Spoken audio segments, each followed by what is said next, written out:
يا أيها الذين آمنوا ادخلوا في السلم كافة ولا تتبعوا خطوات الشيطان إنه لكم عدو مبين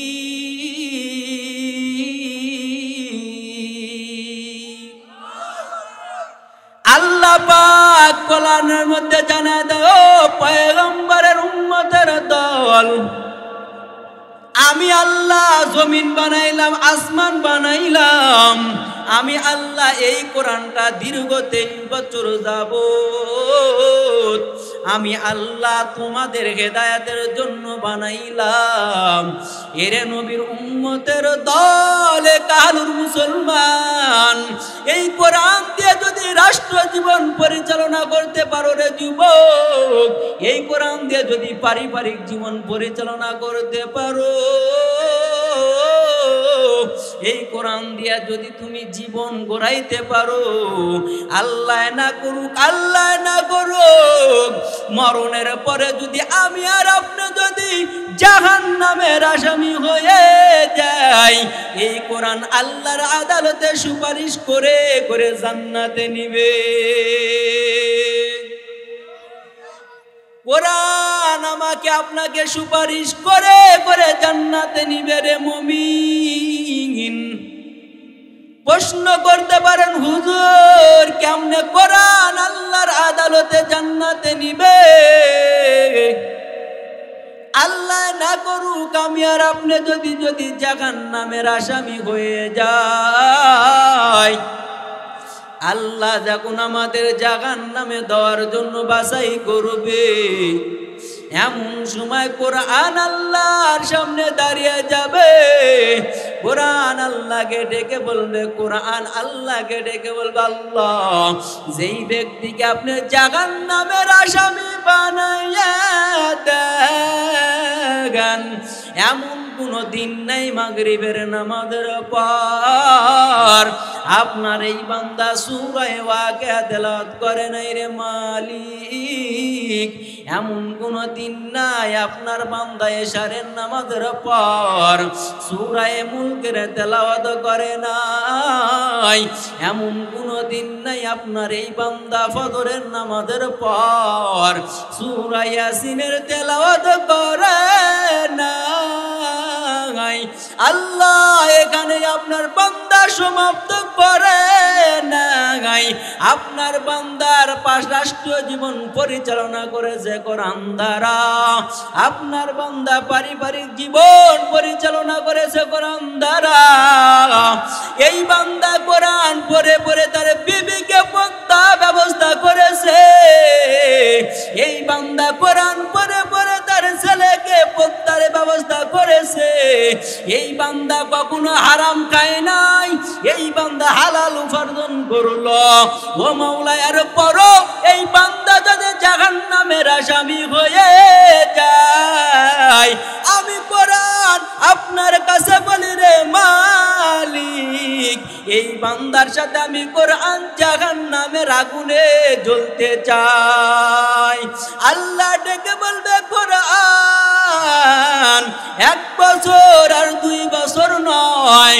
আমি আল্লাহ জমিন বানাইলাম 6 দিনে আমি আল্লাহ আসমান বানাইলাম 6 দিনে আমি আল্লাহ যদি চাইতাম 1-2 সেকেন্ডে পুরো জমিন বানাইতে পারতাম আমি আল্লাহ যদি চাইতাম এই কোরআন 2-1 সেকেন্ডে নাযিল করতে পারতাম আমার উম্মতের হেদায়েতের জন্য যে কোরআন আমি দীর্ঘ 23 বছর যাবত নাযিল করলাম ও কোরআন তুমি যদি এই বান্দার জন্য সুপারিশ করো আমি আল্লাহ হুকুম দিয়ে দিলাম যা যা যেই জাহান্নামীর জন্য যেই জাহান্নামী গুনাহগারের জন্য আমি আল্লাহর কোরআন সুপারিশ করবে ওই ব্যক্তিকে জাহান্নামের খাতা থেকে নাম কাটিয়া জান্নাতি বানায় দিলাম अल्लाह अल्लाह क्या मुबारक नाम है, अल्लाह अल्लाह आशिकों का नाम है। अल्लाह अल्लाह निज शिरीन नाम शीर शक्कर मिकुनद जानम तमाम। एरे नबीर उम्मतेर दल, एरे काहालुर मुसलमान, बुझे थाकले बोलो कुरानेर दाम माওলার আদালতে আছে না নাই? আরো জোরে, কোরআনের দাম যদি আমার মাওলার কাছে থাকে, এই কোরআন দিয়ে রাষ্ট্র পরিচালনা করার দরকার ছিল। কোরআনের দাম যদি মাওলার কাছে থাকে, এই কোরআন দিয়ে নিজের জীবন পরিচালনা করার দরকার। কোরআন যদি তোমার কাছে দাম থাকে, কখনো টুপিওয়ালা কোরআনওয়ালাকে বাঁকা চোখে দেখতে পারতো না। টুপিওয়ালাকে বাঁকা চোখে দেখে কি দেখে না? আরো জোরে বলো। এই তো কয়েকদিন আগে পত্রিকার পাতায় ভেসে আসলো জাহাঙ্গীরনগর বিশ্ববিদ্যালয়ের এক ছাত্রী মিডিয়ার সামনে বলল, আমি জাহাঙ্গীরনগর বিশ্ববিদ্যালয়ের ছাত্রী হয়ে বললাম, এই জাহাঙ্গীরনগর বিশ্ববিদ্যালয়ের মধ্যে যত ছাত্রী দেখো, আমি একজন ছাত্রী হয়ে বললাম রে, এই কলেজের 100% মেয়ার মধ্যে 90% মিয়ার চরিত্র নষ্ট। আমি ইসরাফিল বলে যাই, ওই মায়ের গর্ভে থেকে যে সন্তান হবে রে, ওই সন্তান দ্বারা আলেমকে গালি দেওয়া ব্যাপার না। ওই মায়ের গর্ভ থেকে যে ওলামায়ে কেরাম হবে না, সম্ভব না। ওই মায়ের গর্ভ থেকে যারা হবে, এদের মতন মানুষ তারা ওয়াজ মাহফিলে বাধা দিবে। ওই মায়ের গর্ভ থেকে যারা হবে, তাফসিরুল কোরআন মাহফিলে বাধা দিবে। ওই মায়ের গর্ভে থেকে যারা হবে, ওলামায়ে কেরামকে জেলখানায় উঠাবে। ওই মায়ের গর্ভে থেকে যারা হবে, মসজিদ মাদ্রাসাকে গালি দিবে। ওই মায়ের গর্ভ থেকে যারা হবে, এক আলুর মুসলমান লেখে রাখো, মসজিদের ইমামকে ধমকাবে। মা যদি ভালো হয়, সন্তান ভালো হবে। আর মা যদি বেশ্যা তাসলিমার মতন হয়, সন্তান 90% খারাপ হবে। আছে না নাই? মা ভালো হইলে সন্তান, আর মা যদি খারাপ হয় সন্তান। এই কোরআনওয়ালাকে বাঁকা চোখে দেখে না, দেখে কি দেখে না? আরো জোরে, কোরআনওয়ালাকে বাঁকা চোখে দেখে। অথচ কোরআনের মধ্যে জান্নাত জাহান্নামের বয়ান আছে না নাই? আরো জোরে বলেন। কোরআনের মধ্যে জান্নাতের বয়ান আছে, কোরআনের মধ্যে জাহান্নামের বয়ান আছে। জান্নাত বানাইছে আমার মাওলা, জাহান্নাম বানাইছেন কে? আরো জোরে কোন। যেই মাওলা জান্নাত বানাইলো, সেই মাওলা জাহান্নাম বানাইলো। জান্নাতে ঢোকার জন্য 8টা দরজা আমার আল্লাহ বানাইছে, আর জাহান্নামে ঢোকার জন্য আমার মাওলা 7টা দরজা বানাইছে। বানাইছেন কি বানাই নাই? আরো জোরে। জান্নাত বানাইছেন আমার আল্লাহ, জাহান্নাম বানাইছে আমার আল্লাহ। মানুষ বানাইছেন কে? ফেরেশতা বানাইছেন কে? এই জমিন বানাইছেন কে? এরা নবীর উম্মতের দল। আল্লাহ সব কিছু আল্লাহ বানাইলেন। আল্লাহ পাক বড় বড় 4 জন ফেরেশতা আমার আল্লাহ বানাইছেন। ইসরাফিল আলাইহিস সালাম, মিকাইল আলাইহিস সালাম, জিবরাইল আলাইহিস সালাম, আজরাইল আলাইহিস সালাম বানাইছেন কি বানাই নাই? আরো জোরে। এই 4 জন ফেরেশতার মধ্যে আমার আল্লাহ সর্বপ্রথম বানাইছেন ইসরাফিল আলাইহিস সালামকে। ইসরাফিল আলাইহিস সালামকে বানানোর 500 বছর পর আমার আল্লাহ পাক বানাইলেন মিকাইল আলাইহিস সালামকে। মিকাইল আলাইহিস সালামকে বানানোর 500 বছর পর আমার আল্লাহ বানাইলেন জিবরাইল আলাইহিস সালামকে। জিবরাইল আলাইহিস সালামকে বানানোর পর আমার আল্লাহ সবার শেষে বানাইলেন আজরাইল আলাইহিস সালামকে। এরে কাহালুর মুসলমান বুঝে থাকলে বলো, এই চারজন ফেরেশতার ডিউটি এক না? চারজন ফেরেশতার ডিউটি আল্লাহ আলাদা আলাদা আলাদা দিয়েছে। আরো জোরে, এই চারজন ফেরেশতার ডিউটি আমার আল্লাহ আলাদা আলাদা করে দিয়েছে। ইসরাফিল আলাইহিস সালামকে আমার মাওলা সিংহালে দাঁড় করায় রাখলেন।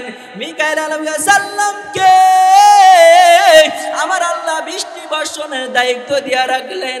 জিবরাইল আলাইহিস সালামকে নবীর কাছে ওহী নেওয়ার জন্য পাঠাইলেন। আছে না নাই? আজরাইল, আরো জোরে, আজরাইল সর্বপ্রথম বানাইলেন কাক? ইসরাফিল আলাইহিস সালাম। এরপরে বানাইলেন কাক? মিকাইল আলাইহিস সালাম। এরপরে বানাইলেন কাক? এই জিবরাইল আলাইহিস সালাম এর ডিউটি ছিলেন পয়গম্বরের কাছে ওহী নিয়ে আসা। পয়গম্বরের কাছে ওহী নিয়ে আসা। এই জিবরাইল আল্লাহর কাছে ওহী নিয়ে আসতো আর যাইতো, এটা জিবরাইলের কাজ। এই জিবরাইল সিদরাতুল মুনতাহা বড়র গাছের কিনারায় বসা। কোথায়? কথা বলেন। সিদরাতুল মুনতাহা বড়র গাছের কিনারায়। ঠিক এই সময় ইউসুফ নবীকে তার ভাইয়েরা ষড়যন্ত্র করে করে কূপের মধ্যে ফেলে দেয়। শুনছেন না? আওয়াজ কমাইলেন? আওয়াজ কমাইলে বস আমার দিকে দেন, আমার আওয়াজ যত হবে অস্ত তো সারবে, এটা আমার অভ্যাস। ইউসুফ নবীকে তার ভাইয়েরা ষড়যন্ত্র করে গর্তের মধ্যে ফেলে দেয়। ঠিক ওই সময় সিদরাতুল মুনতাহা জিবরাইল বসা। কোথায়? আরো জোরে বলুন, কোথায়? সিদরাতুল মুনতাহা। আমি আর আপনি যে জমিনে বসবাস করি, এখান থেকে ফাঁকা যে আসমান দেখা যায় 500 বছর রাস্তার পথ। সুবহানাল্লাহ। এখান থেকে মোটা প্রথম আসমান, আবার 500 বছর রাস্তার পথ। ওখান থেকে ফাঁকা ফাঁকা 500 বছর রাস্তার পথ। চলতে চলতে চলতে চলতে বাইতুল মামুর সিদরাতুল মুনতাহা বড়র গাছের কিনারায় জিবরাইল ওই সময় পয়গম্বর ইউসুফকে তার ভাইয়েরা ষড়যন্ত্র করে 50 আর 70 ফিট কূপের মধ্যে ফেলে দেয়। আল্লাহ ডেকে বলেন, জিবরাইল আমার বন্ধু ইউসুফকে তার ভাইয়েরা ষড়যন্ত্র করে কূপের মধ্যে ফেলে দেয় রে। জিবরাইল তুমি কই? জিবরাইল ডেকে বললেন, আল্লাহ আমি তো সিদরাতুল মুনতাহা বড়র গাছের কিনারায়। আল্লাহ ডেকে বলল, জিবরাইল সাবধান, আমার পয়গম্বর ইউসুফকে তার ভাইয়েরা ষড়যন্ত্র করে দুনিয়ার পোষা কাদর মধ্যে ফেলে দেয়। ও জিবরাইল সাবধান, আমার বন্ধু ইউসুফের পায়ে যেন কূপের পোষা পানি স্পর্শ না করে। তোমার সিদরাতুল মুনতাহা থেকে তোমার নূরের পাখা আমার বন্ধুর পায়ের তলে বিছায় দাও। সুবহানাল্লাহ। জিবরাইল নবীকে বর্ণনা করে করে শোনা পয়গম্বর, আল্লাহ দেখুন আমি জিবরাইলকে আদেশ করল রে নবী, আমি জিবরাইলকে আল্লাহ পাক 600 পাকা দান করেছেন। এই 600 পাকা আমার জীবনে কোনোদিন ব্যবহার করার প্রয়োজন হয় না। এই 600 পাকা আমার জীবনে ব্যবহার করেছি 2 বার। সুবহানাল্লাহ। আরো জোরে কোন সুবহানাল্লাহ। আমার জীবনে ব্যবহার করেছি 2 বার। একবার আমি জিবরাইলের আশা আকাঙ্ক্ষা মিটাবার জন্য, আর একবার ব্যবহার করেছি আল্লাহ পাকের হুকুমের বাস্তবায়ন করার জন্য। আমার নবী ডেকে বললেন, জিবরাইল এমন কি হুকুমের জন্য তুমি আল্লাহর পাকের হুকুম আদায়ের জন্য পাকা ব্যবহার করেছো? জিবরাইল নবীকে ডেকে বললেন, পয়গম্বর যেদিন তার ভাইয়েরা ইউসুফ নবীর ভাইয়েরা তাকে কূপের মধ্যে ফেলে দেয়, ওই দিন আমি জিবরাইল সিদরাতুল মুনতাহা বড়র গাছের কিনারা থেকে 600 পাকা একবারে মারলাম তো মারলাম। এই ইউসুফ নবীকে তার ভাইরা কূপের মধ্যে ফেলে দেওয়ার আগে, ওই কূপের পোশাক কাদয় স্পর্শ করার আগে আমি সিদরাতুল মুনতাহায় থেকে আমার নূরের পাকা পয়গম্বরের পায়ের তলে বিছায় দিলাম, আমি বিছায় দিলাম। এই জিবরাইল আল্লাহর কাছে আরজি করেছিলেন, আল্লাহ আপনি রাহমাতাল লিল আলামিন নবীর উম্মতের জন্য 10 দুনিয়া পরিমাণ জান্নাত আপনি বানাইছেন রে মালিক। আমি জিবরাইল আপনার কাছে একটা জিনিসের আবদার, আপনি একটু আমি জিবরাইলকে অনুমতি দেন, আমি জান্নাতটা ঘুরে ঘুরে ঘুরে ঘুরে দেখব। আল্লাহ ডেকে বললেন, জিবরাইল আমার নবীর উম্মতের জন্য যেই 10 দুনিয়া পরিমাণ জান্নাত বানাইলাম, এই জান্নাত তুমি জিবরাইল ঘুরে ঘুরে দেখতে পারবা না।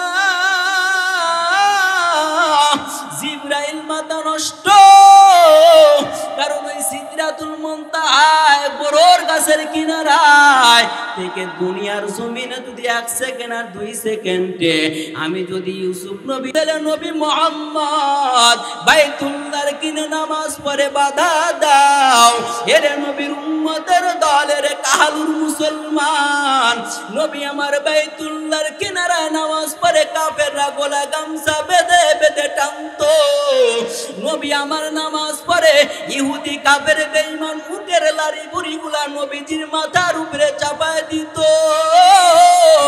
এত কষ্ট আমার নবী করেছে রে যুবক, এরপর নবী নামাজ ছাড়ে নাই। এত কষ্ট করেছেন সাহাবায়ে কেরাম, নামাজ ছাড়ে নাই। যেই সাহাবায়ে কেরাম জান্নাতের সার্টিফিকেট পাইলো, এরপর কান্না বন্ধ করে না। আবু বকর রাদিয়াল্লাহু তাআলা আন নামাজ পড়তেন, আর নামাজের মধ্যে কান্না করতে করতে ভেঙে পড়তো। এরে নবীর উম্মতের দল পয়গম্বর দিগায় তো, আবু বকর তুমি নামাজ পড়াবার নামাজের মধ্যে কান্না করতে করতে ভেঙে পড়ো কেন? আবু বকর জানায়, পয়গম্বর আমরা আল্লাহর কাছে সব আমলগুলা বিক্রয় করেছিলেন নবী, বিনাময় আমরা জান্নাত ক্রয় করেছি। আবু বকর নামাজ পড়ে আর কান্না করে। আবু বকর নবীকে ডেকে বললেন, পয়গম্বর আমি কেন কান্না করি? আবু বকর বলেন, ইন্নাল্লাহ আশতারা মিনাল মুমিনিনা আনফুসাহুম ওয়া আমওয়ালাহুম বিআন্না লাহুমুল জান্নাহ। আবু বকর এই আয়াত পড়তেন আর নামাজের মধ্যে কান্না ভেঙে পড়তেন। আবু বকর ডেকে বললেন, পয়গম্বর আমাদের জান মাল আমরা আল্লাহ ক্রয় করেছে রে নবী, বিনাময় আল্লাহ আমাদের জান্নাত দিয়ে দিয়েছে। আমার নবী বললেন, আবু বকর এটা বড় সুন্দর কথা, আল্লাহ তোমাদের জান মাল আমল ক্রয় করেছে, বিনাময়ে তোমাকে জান্নাত দিয়েছে, কান্নার কি দরকার? আবু বকর ডেকে বললেন, ও পয়গম্বর আমি আবু বকর কাফুরের দোকান দেই, কাফুরের ব্যবসা করি রে নবী, এটা আপনি তো জানেন। নবী বলে, জানি রে আবু বকর জানি। আবু বকর ডেকে বললেন, পয়গম্বর আমি কয়েকদিন আগে একটা কাফুর একজন মহিলার কাছে বিক্রি করেছিলাম। আজকে সকালবেলা ওই দোকান যখন খুললাম, ওই মহিলা আমাকে ডেকে বললেন, আবু বকর তোমার দোকানের কাপড় তুমি ফিরাইয়া নাও, আমার দেওয়া টাকা তুমি আমাকে ফিরাইয়া দাও। আমি বললাম মা কেন? আমি তোমাকে কাপড় ফিরায় নিব আর টাকা ফিরায় দিব। আবু বকরের কথার উত্তরে মহিলা ডেকে বললেন, আবু বকর তোমার দোকানের কাপড় আমি মহিলার পছন্দ হয় নাই, তুমি কাপড়টা ফিরাইয়া নাও আর আমার দেওয়া টাকা তুমি আমাকে ফিরায় দাও। আবু বকর কাপড় ফিরায় নিলেন, টাকা ফিরায় দিলেন। আবু বকর কেঁদে কেঁদে বলে, পয়গম্বর দুনিয়ার একটা কাপড় যদি মানুষের পছন্দ না হয়, যদি কাপড় ফিরায় দিতে পারে রে নবী, ওই দিন আল্লাহ যদি ডেকে বলো, আবু বকর নামাজ পড়েছো, রোজা করেছো, হজ করেছো, যাকাত দিয়েছো, কিন্তু তোমাদের কোন আমল আমি আল্লাহর কাছে পছন্দ হয় নাই। আমি আল্লাহ তোমাদের কাছে সব আমল বিক্রয় করার বিনিময়ে আমি আল্লাহ জান্নাত তোমাদের বিক্রয় করে দিয়েছিলাম। আমি আল্লাহ আমলগুলা ক্রয় করেছিলাম, আজ তোমাদের আমল তোমরা নিয়ে নাও আর আমার জান্নাত আমাকে দিয়ে দাও। ওই দিন আমি আবু বকরের কি উপায় হবে? এর নবীর উম্মতের দলের যুবক, ওই আবু বকর জান্নাতের সার্টিফিকেট পাওয়ার পর যদি আবু বকর কান্না করতে পারে, এবার তুমি আমি বিবেক থাকলে বলো, ওই জাহান্নামের ভয় আমাদের কি পরিমাণ কান্না করা দরকার? বুঝা থাকলে বলেন, ওই জান্নাত জাহান্নামের জন্য আমাদের কি পরিমাণ কান্না করা দরকার? অথচ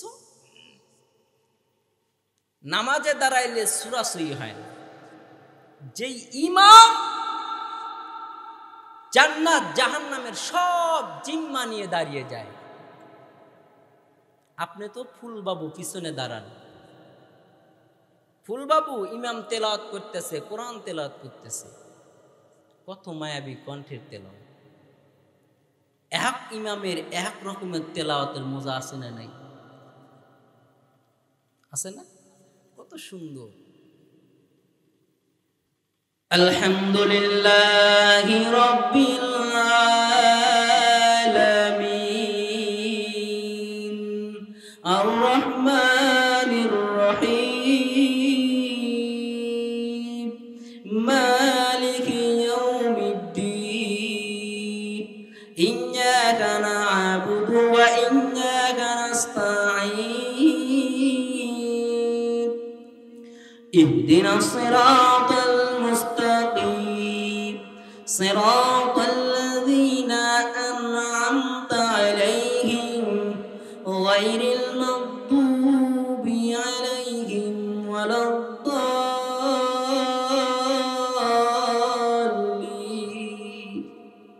আসেন এই ইমাম এত মায়াবী কণ্ঠের তেলাওয়াত আপনার জান্নাত জাহান্নামের জিম্মালা দাঁড়ায়, সালাম ফিরানোর পর ওই ইমামকে বাঁশ দেওয়ার চিন্তা ভাবনা আছে না নাই? জোরে বলেন। দুনিয়ার কোন জায়গায় নজরদারি না দিতে পারলেও মসজিদে গিয়ে ইমামকে নজরদারি ঠিকই দেয়। এই যে একটু আগে যে ঘোষণা করলেন ফুলবাড়ি, আমি 2 মাস হলে এই বৌরাতে জুমার নামাজ পড়াইতেছি। এর আগে আমি যেখানে চাকরি করি ওখানে পড়াইছি। গত শুক্রবারে আমার মুয়াজ্জিন সাহেব আমার কাছে আফসোস করে বললেন, হুজুর আমি যেই বাচ্চাকে টিউশনি করাই বেতন দেয় 500, কিন্তু ওই ছাত্রর জুতার দাম 6000। বেতন কত? কোরআন পড়ানোর কারণে বেতন দেয় 500, আর ওই সন্তানের পায়ে চামড়ার জুতা 6000। আল্লাহ তোর মাথার উপর ঠাটা ফালাবি না? ওলামায়ে কেরামদের মাথার উপর ঠাটা ফালাবি? কোথা কান্না একেবারে ওলামায়ে কেরামদের মাথার উপর ফাটাবি?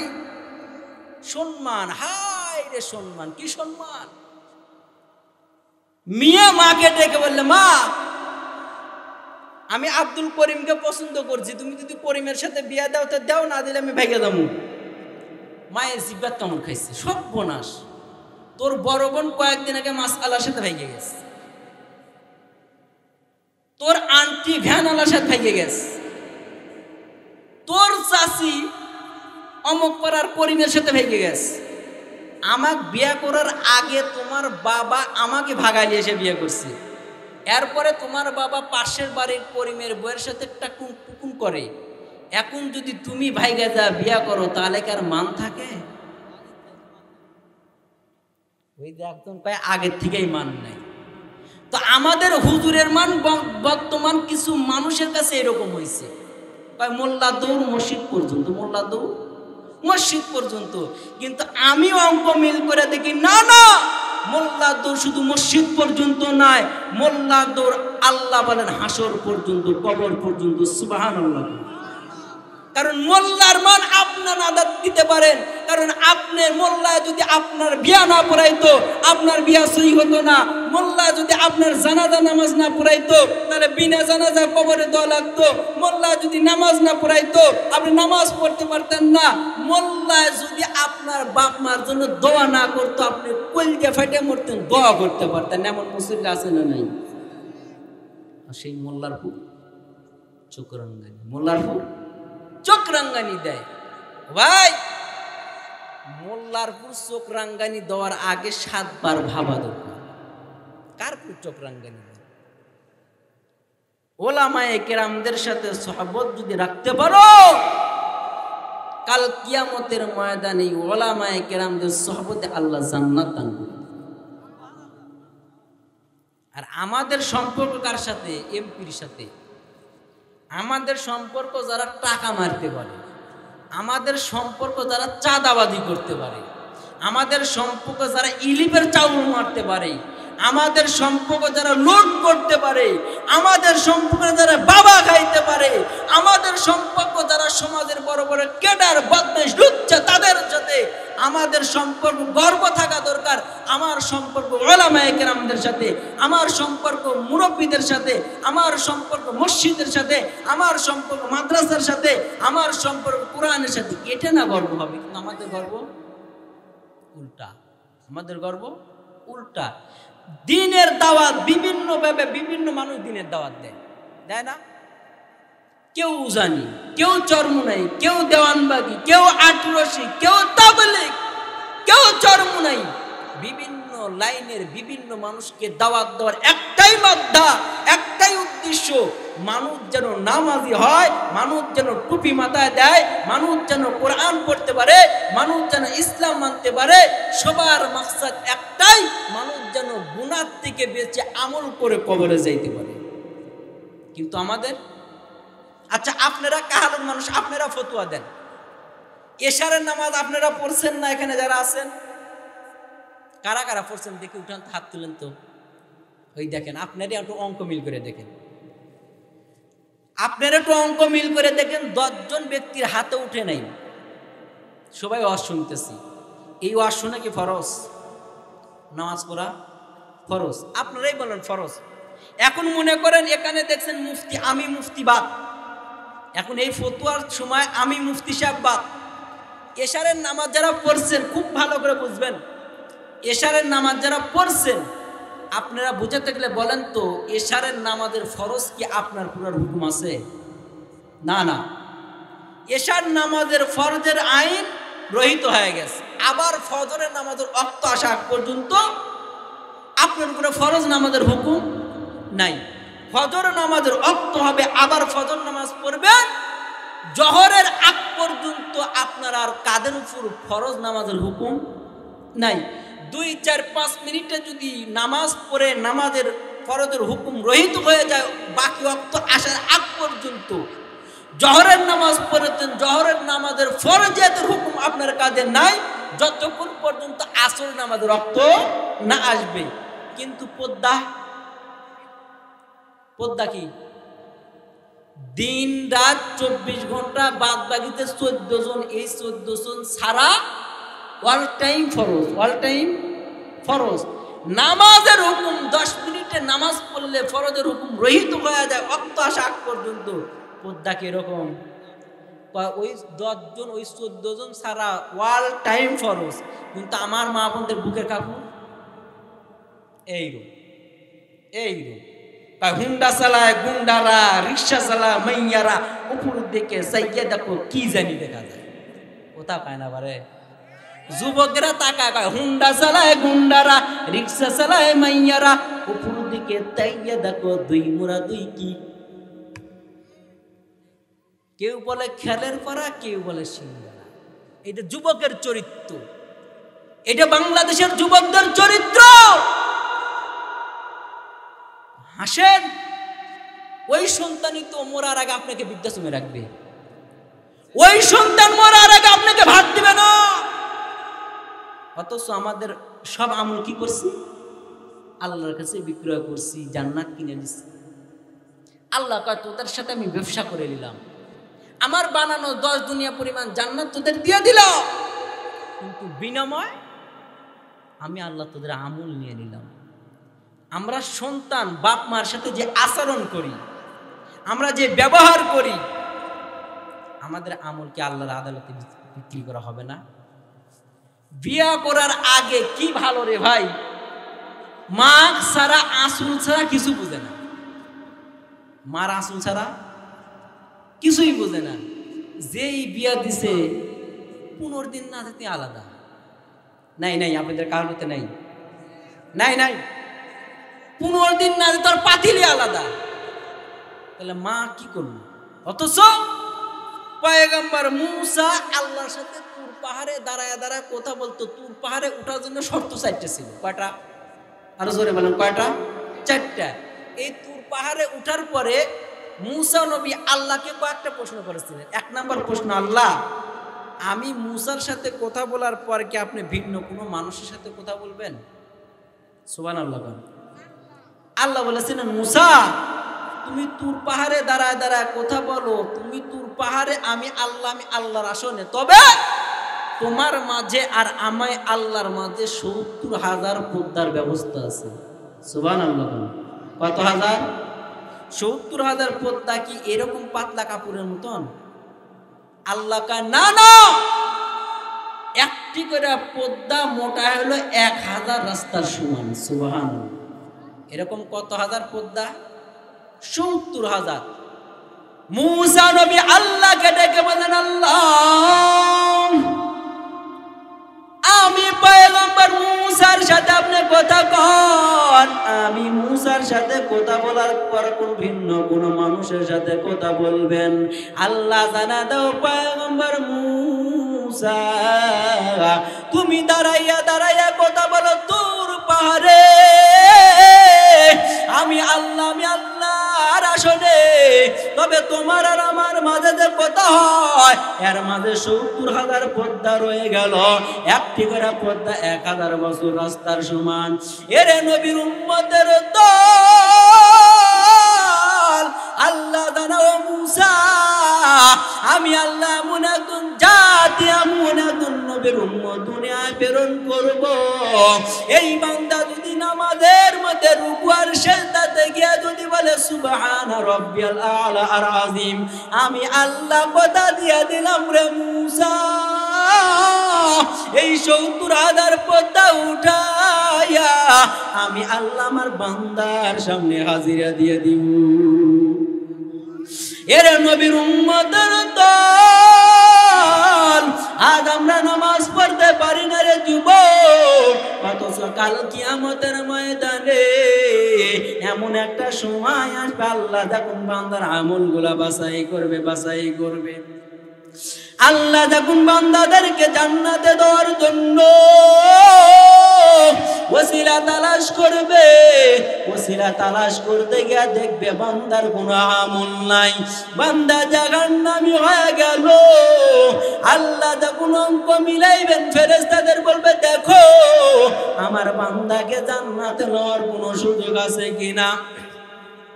এরা নবীর উম্মতের দল, এমন সময় আমার আল্লাহ ফেরেশতাদের ডেকে বলবে শুনো আমার বান্দা 5 বেলার নামাজ আদায় করেছে, যদিও বান্দার নামাজ কবুল হয় নাই। যে কোন বান্দা আমি আল্লাহর ঘরে ঢুকেছে, কিন্তু যেই আমি আল্লাহর ঘর বাইতুল্লাহর অংশ, যেই ঘরে আযানের পর আমার কুদরতি কদমে বান্দার কপাল লাগাইলো, আমার কুদরতি কদমে বান্দার হাত লাগাইলো, বান্দার কুলো আমল পছন্দ হয় নাই রে ফেরেশতা, এটা আমি মাওলা জানি। তবে যেই কপাল আর যেই হাত আমি আল্লাহর কদমে লাগাইলো, এই লাগানোর বরকতে বান্দাকে মাফ করে দে। এরে নবীর উম্মতের দল, আমি বলি নামাজ পড়ো, নামাজ পড়ো, নামাজ কবুল হবে কি হবে না রব্বে কাবার মালিকের জিম্মা। আপনার বাড়িতে যদি মেহমান আসে, আপনার মেহমানের সামনে নাস্তা দাও আপনার কর্তব্য। মেহমান নাস্তা খাবে কি খাবে না মেহমানের দায়িত্ব। আপনি আল্লাহর ঘরে গিয়ে নামাজ পড়ো, নামাজ কবুল হইল কি হইল না রব্বে কাবার মালিকের দায়িত্ব। আপনি নামাজ পড়েন, পয়গম্বর মুসা আল্লাহকে বলেছিলেন, আল্লাহ আমি মুসা নবীর সাথে কথা বলার পর আপনি কি ভিন্ন কোন মানুষের সাথে কথা বলবেন? মুসা নবীকে আল্লাহ জানায় দাও, মুসা আমি আল্লাহ আমার রাহমাতাল লিল আলামিন নবীর উম্মতের সাথে যখন কোরআনটা খুলে কোরআন পড়বে আমি আল্লাহর সাথে কথা বলা হবে। ওই জায়গায় মুসা নবী আল্লাহকে প্রশ্ন করেছিলেন, আল্লাহ আমি পয়গম্বর মুসার সাথে জান্নাতের মধ্যে কোনো বন্ধু হবে নি? সুবহানাল্লাহ। আমি পয়গম্বর মুসার সাথে জান্নাতের মধ্যে কোনো বন্ধু হবে? আল্লাহ কয় মুসা হবে। কয় কে আল্লাহ? কয় এই সমাজের একজন নিম্নমানের কোষাই। সুবহানাল্লাহ। মুসা নবীর মাস্টার নষ্ট, আমার সাথে কোষাই জান্নাতে বন্ধু হবে? আমি মুসা নবীর সাথে না বন্ধু হবে সমাজের প্রধানমন্ত্রী, আমি একজন নবী, কিন্তু আমার সাথে বন্ধু কেন কোষাই হয়? আমার বন্ধু হবে মাদ্রাসার শাইখুল হাদিস, আমার বন্ধু হবে হাজি, আমার বন্ধু হাজি। কেমন হাজি? বাইতুল্লাহ গিয়া ডিগ্রি লিয়েছি। কোথায় গিয়া? এখানে হাজি নাই, বাইতুল্লাহ গিয়া ডিগ্রি লিয়েছে আলহাস, কিন্তু হজে যাওয়ার আগেও বাটপারি করছে। হজে যাওয়ার আগেও বেটা যদি একটা হয়, মেয়ে যদি 4টা হয়, মেয়ে দেখে কয় মা, ও মা তোমার আদরের ভাই একটা, সম্পত্তি একটু ভাই দাও, তোমরা একটু কম লাও। এমন হাজি কাহালুতে নেই। আছে আছে আছে। মেয়ের হক মেয়েকে দেয় না, ছেলের হক ছেলেকে দেয় না। গোপনে মেয়ের হক ছেলেকে লেখা দেয়, মেয়ের হক লেখে দেয়া বান্দা বাইতুল্লাহর কিনারা যায়। আল্লাহর কসম করে বলো কালুর মুসলমান, মেয়ের হক মেয়েকে না দিয়া, ছেলের হক ছেলেকে না দিয়া যদি বাইতুল্লাহ 100 বারও যদি জিয়ারত করো, আল্লাহর কসম তোমার হজ আল্লাহ কবুল করবে না। তোমার হজ আল্লাহ কবুল করবে না। ওই জায়গায় পয়গম্বর মুসা আল্লাহকে প্রশ্ন করলেন, আল্লাহ আমি মুসার সাথে জান্নাতের মধ্যে বন্ধু হবে কে বলে? কোষাই। মুসা নবী জানায় দেয়, আল্লাহ আমার সাথে যদি বন্ধু কোষাই হয়, ওই কোষাইয়ের নাম ঠিকানা জানায় দেন রে মালিক, আমি তো আমার বন্ধুর সাথে দেখা করতে যাব। মুসা নবী তার বন্ধুর সাথে দেখা করার কারণ 2টা। 1 নাম্বার কারণ, ওই বান্দা আমল কি নেক আমল করলো, যেই নেক আমলের বিনিময় মুসা নবীর সাথে জান্নাতের মধ্যে বন্ধু হবে। 1 নাম্বার কারণ। 2 নাম্বার কারণ, আমি নবীর সাথে যেই ব্যক্তি জান্নাতের মধ্যে বন্ধু হবে রে, ওই বন্ধুটাকে দুনিয়ার মধ্যে দেখতে চায়। আল্লাহর কাছে জানো আল্লাহ আপনি ওই বান্দার ঠিকানা জানায় দেন। এরে নবীর উম্মতের দলের যুবক, দিলটা পরিষ্কার দিয়ে করে কথা শুনো। পয়গম্বর মুসাকে আল্লাহ জানাতো, পয়গম্বর ওই শাম দেশের বাজারে যাও, ওই বাজারে গেলে অমুক বাজারে গিয়ে দেখবে এই নামে কষাই গোশত বিক্রি করে। পয়গম্বর মুসা হাঁটি হাঁটি পা করে আল্লাহ থেকে ঠিকানা নাই, হাঁটি হাঁটি পা করে বাজারের দিকে রওনা হয়ে গেল। এর নবীর উম্মতের দল ওই বাজারে যাওয়ার পর ওই এলাকার মানুষদেরকে ডেকে বললেন, রে যুবক, এই নামে কোনো কষাই কি তোমাদের বাজারে আছে? বলো ওই যে বাজারের কন্যারে তাকায় দেখো, ওই আল্লাহর বান্দা গরু জবাই করে, গরু জবাই করে। পয়গম্বর মুসা তাকাইয়া তাকাইয়া দেখে আল্লাহর বান্দা ওখানে গরু জবাই করার পর সুন্দর ভালো দামি গোশত সুন্দর একটা কাপড়ের মধ্যে বেঁধে নিলেন। গেদে গোশত গুলা কাপড়ের মধ্যে বাঁধার পর আল্লাহর বান্দা গোশত গুলা বিক্রি করতেছে। গোশত বিক্রি করে করে সন্ধ্যা যখন গুনে আসলাম, আল্লাহর বান্দা যখন বাড়ির দিকে রওনা, মুসা নবী যুবক ডেকে বললে, যুবক আমি একটু তোমার সাথে তোমার বাড়িতে মেহমান হতে চাই, তুমি নিবা কিনা? যুবক ডেকে বললেন, ভাই আপনি যদি আমার বাড়িতে মেহমান হতে চান চলেন, আমি আপনাকে মেহমানদারি করাবো। এর নবীর উম্মতের দল দিলের কান্দে শুনো। পয়গম্বর মুসাও পরিচয় দেয় না, মেহমান সেজে যুবকের সাথে বাড়িতে রওনা। আল্লাহর বান্দা মেহমান ভিন্ন একটা কামরা ঘরের মধ্যে ঢুকাইয়া মুসা নবীকে পরিচয় গোপন করে রাখলো। ঘরের মধ্যে গোপন করে রাখার পর কষাই নিজে হাতে গোশত গুলা কুটিয়া কুটিয়া তরকারি পাকাইলেন, নিজে হাতে রুটি পাকাইয়া এই গোশত ছেলে কেউ দেয় না, মেয়ে কেউ দেয় না। ঝুপড়ির মধ্যে থেকে একজন বৃদ্ধ মহিলাকে বের করে নিয়েছিলেন। ছোটবেলা মা যখন সন্তানদেরকে আদর করিয়া করিয়া করিয়া করিয়া খাওয়ায়, এই কষাই আল্লাহর বান্দা তার মাকে আদর করে করে গোশত দিয়া রুটি দিয়া খাওয়ায়। গোশত আর রুটি খাওয়ানোর পর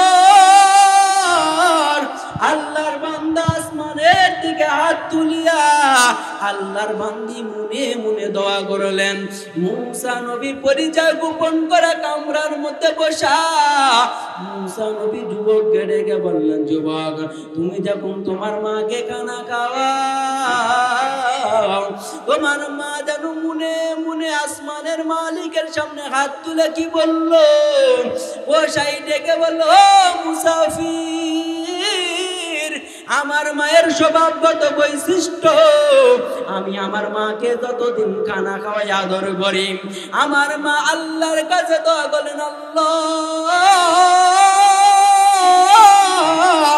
আমার সন্তান আমাকে এত খেদমত করে রে মালিক, আমার সন্তানের খেদমতের বরকতে আমার সন্তানের সংসারের মধ্যে বরকত দাও, আমার রুজিকের মধ্যে বরকত দাও।